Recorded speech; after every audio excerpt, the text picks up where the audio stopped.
आज आपके सामने लेकर आई हूँ आरती सिंह की कहानी। पति नहीं, सिर्फ दोस्त। आइए सुनते हैं। 3 दिन हो गए, स्वाति का फोन नहीं आया तो मैं घबरा उठी।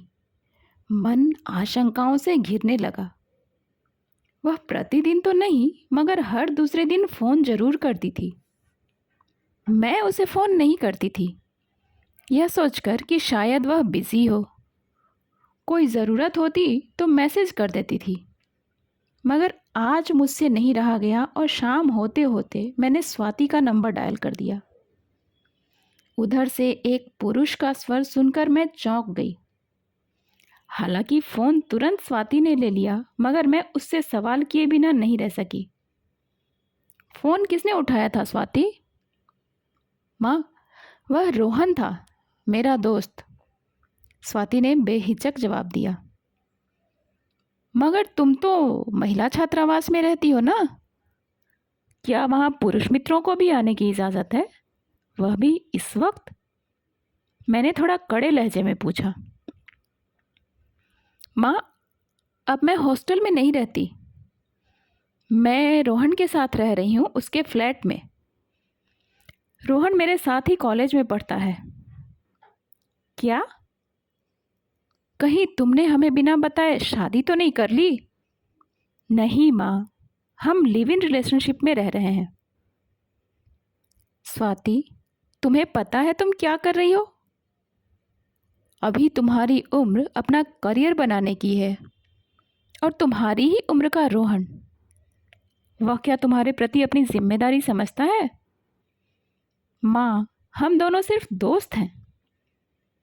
लड़का लड़की दोस्त होने से पहले एक लड़की और लड़का होते हैं।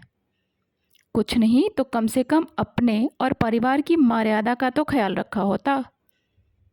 हमने तुझे आधुनिक बनाया है, इसका मतलब यह तो नहीं कि तू हमें यह दिन दिखाए। लोग सुनेंगे तो क्या कहेंगे? मैं पूरी तरह से तिलमिला गई थी। माँ, समाज और बिरादरी की बात न ही करो तो ही अच्छा है। वैसे भी आपकी दी गई शिक्षा ने मुझे अच्छे बुरे का फर्क तो समझाई दिया है। रोहन उन छिछोरों लड़कों की तरह नहीं है जो सिर्फ मौज मस्ती के लिए लिव इन में रहते हैं, और न ही मैं वैसी हूँ। हम दोनों एक दूसरे की पढ़ाई में भी मदद करते हैं, और करियर के प्रति भी हम पूरी तरह से जिम्मेदार हैं। लेकिन बेटा, कल को अगर रोहन ने तुम्हें छोड़ दिया तो तुम्हारी मानसिक स्थिति? मैं अपनी बेटी के भविष्य को लेकर कोई सवाल नहीं छोड़ना चाहती थी।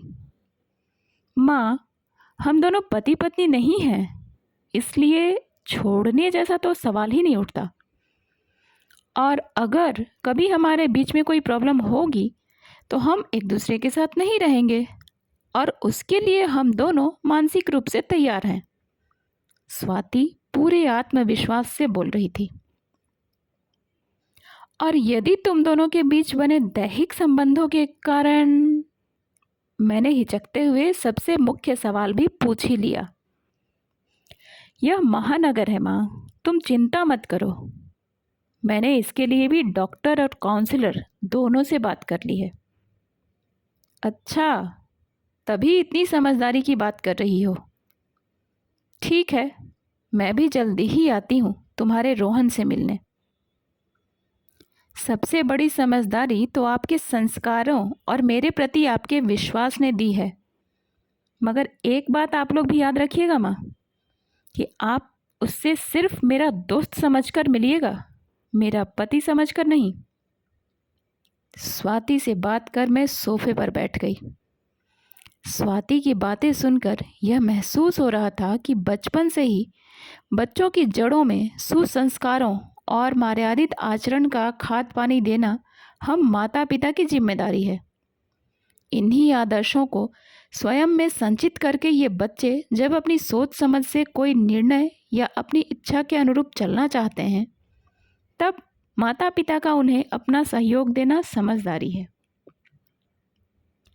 स्वाति के चेहरे पर अब निश्चिंतता के भाव थे।